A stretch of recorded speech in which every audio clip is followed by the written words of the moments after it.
মদনা, এ মদনা, কিরে খেঁদা, সকাল সকাল মাল গিলে চলে এসেছিস? শোন মদনা, তোকে একটা বিরাট খবর দিতে এসেছি।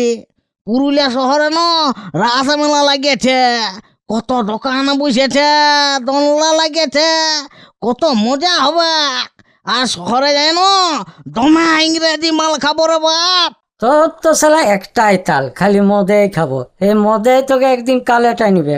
আরে বাপ, কোন সালা নেশা করে নাই তুই বলতে পারিস? বোমা খাবো মদ খেয়ে সালা কালীকে ডাকতো। আর শিব বাবা গাঁজা টানতো।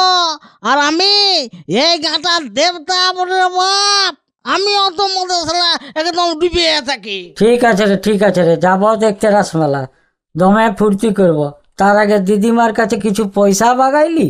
ও বাপ, পয়সার কথা শুনলে তো তোর দিদিমার একদম সালা হালুয়া টাইট হয়ে যাবে।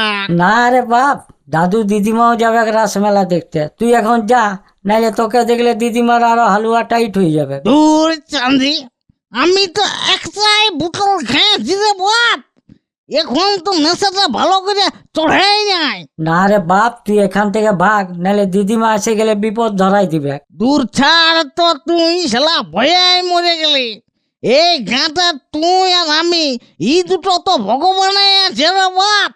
শিব আর বোমা খেপা নেশা করতো, ওরা হইল মানুষের ভগবান। আর আমি আর তুই মদ মারি, আমরা হইলি এই গাঁটার ভগবান। এটা তুই ঠিকই বলেছিস। লে লে লে, আমার কাছে আর একটা মালের বোতল আছে, আয় জলদি করে খায়ালি। যে তবে একটু মদ মারে শিবের পরা আমরা ভগবান বনে যাই। লে জলদি জলদি খা। হ্যাঁ, জলদি খাচ্ছি। এখনই দিদিমা এসে গেলে হালুয়া টাইট করে দিবে। আরে বাপ, আস্তে আস্তে খা রে বাপ, আস্তে আস্তে খা, নাইলে একদম সারা দিনে তারা দেখতে পাবে। মালটা না দমে করা আছে। হ্যাঁ রে খেঁদা, এ মাল খেলে নিজেকে রাজা মনে হই কেন রে? আরে বাপ, তবে তো সব সময় আমি মাল গিলেই থাকি। এই গাঁয়ে যত গাঁয়ের লোক আছে না, সব বেটা আমাদের প্রজা আছে।